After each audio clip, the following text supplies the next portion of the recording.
వేలాది మంది బలిదానాలతో ఏర్పడ్డ తెలంగాణలో నేడు అమరవీరులకు ఉద్యమకారులకు సరైన గౌరవం దక్కడం లేదని తెలంగాణ ఉద్యమకారుడు గాది ఇన్నయ్య అన్నారు.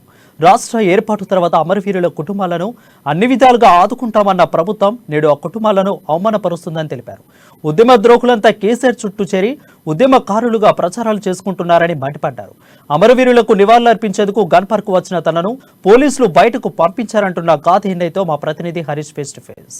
స్వరాష్ట్ర కాంక్ష కోసం మలిదశ నుంచి తొలి దశ నుంచి మలిదశ ఉద్యమం వరకు రాష్ట్రంలో కొనసాగింది. ఎన్నో ఆత్మ బలిదానం, ఎన్నో ప్రాణాలు సైతం పణంగా పెట్టి స్వరాష్ట్రాన్ని తెలంగాణ స్వరాష్ట్రంగా ఏర్పడ్డది. ఈ ఏర్పడ్డ 10 సంవత్సరాలు పూర్తి చేసుకున్న సందర్భంలో దశాబ్ది ఉత్సవాలు జరుగుతున్నాయి. ప్రధానంగా మలిదశ ఉద్యమం నుంచి మలిదశ ఉద్యమం వరకు రాష్ట్రంలో ఎలాంటి పరిస్థితులు ఉన్నాయి, అంటే అప్పటికి సంబంధించిన ఉద్యమకారుల జీవితాలు ఇప్పుడు ఎలా ఉన్న దానిపైన మాట్లాడేందుకు మనతో పాటు ఉద్యమకారుడు గాది ఇన్నయ్య గారు ఉన్నారు.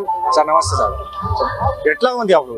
10 సంవత్సరాలు పూర్తయిపోయింది, తెలంగాణ రాష్ట్రం ఏర్పడి దశాబ్ది ఉత్సవాలు కొనసాగుతున్నాయి. ఎట్లా ఉంది? ఉద్యమకారులు కావచ్చు, స్వరాష్ట్ర కాంక్షలు ఏమైనా సిద్ధించాయా? రాష్ట్రంలో ఎలాంటి పరిస్థితులు ఉన్నాయి? ఇప్పుడు నేను ప్రత్యేకంగా నేను చెప్పడం కాదు, ఇది వాళ్ళు విడుదల చేసిన పుస్తకం. ఇది ఈ ప్రభుత్వము దశాబ్ది ఉత్సవాల సందర్భంగా విడుదల చేసిండ్రు. ఈ పుస్తకంలో 178 పేజీలు ఉంది పుస్తకం. నేను ముద్రించింది కాదు, ఇంకెక్కడ నా అక్షరాలు లేవు, ప్రభుత్వం విడుదల చేసింది. మరి దీంట్లో అమరవీరుల గురించి ఎక్కడైనా ఉందా? ఒక్క అక్షరం ఉందా? ఉద్యమకారుల గురించి ఉందా? లేదు కదా. ఇది ఒక్కడే సాక్ష్యం. ఇంతకంటే ఏం కావాలి? చివరికి నాలాంటి వాళ్ళు పొద్దున్నే వచ్చి అమరవీరుల స్తూపాలకి మేము శ్రద్ధాంజలి కట్టిస్తానికి వస్తే మమ్మల్ని, నాలాంటి వాళ్ళని లోపటి నుంచి వెళ్ళగొట్టారు. అయ్యగారు రాలేదు, బాపురాయన రాలేదు, ముహూర్తం రాలేదు అని చెప్పి మమ్మల్ని బయటికి వెళ్ళగొట్టారు. ఏంది తెలంగాణ? ఇందుకోసమేనా తెలంగాణ తెచ్చుకున్నది? ఇటువంటి అవమానాల కోసమా?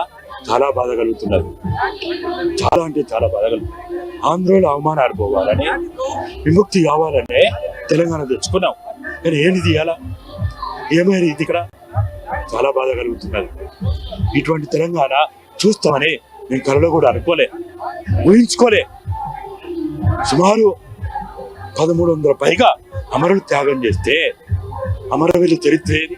ఇక్కడ ఒక్క అమరవీరుని ఫోటో ఉందా? ఒక్క అమరవీరుని ఫోటో ఉందా? ఉద్యమకారులా ఉన్నారా? అమరవీరుల నా కుటుంబాలు ఇక్కడ ఉన్నాయా? ఎవరు చేయాలి? ప్రాణం నాగేంద్ర అక్కడ ఆ కుర్చీ పెట్టుకున్నాడు. ఆయనకి ఏమర్హత ఉంది? తెలంగాణ వద్దన్నాడు, వద్దన్నాడు కొట్టినవాడు, కేసులు పెట్టించినవాడు. ఆయన ఇక్కడ ఫోటో పెట్టుకున్నాడు. కేసీఆర్ అక్కడి నుంచి నడుచుకుంటూ పోయిండు. అది కళ్ళ కాపాడలే. ప్రధానంగా వచ్చి అయితే నీళ్లు, నిధులు, నియామకాలపై ఏర్పడ్డ ప్రత్యేక రాష్ట్రంలో ఉద్యమకారులకు సరైన గౌరవం దక్కలేదని గారి ఎన్నయ్య గారు చెప్తున్నారు. అయితే ఇప్పటికైనా ప్రభుత్వం ఉద్యమకారులను గుర్తించి వాళ్ళకు సరైన గౌరవం ఇస్తూ కూడా వాళ్ళకి ఏదైతే గతంలో ఇచ్చిన హామీలు కావచ్చు అలాంటివన్నీ నెరవేర్చాలి. ఉద్యమకారులకు ఏదైతే అన్ని జిల్లాలో ఉద్యమకారుల స్మృతి వనాలు ఏర్పాటు చేయాలని గారి ఎన్నయ్య గారు చెప్తున్నారు. కెమెరా పర్సన్ రాజుతో కలిసి హరీష్ అమ్మాని.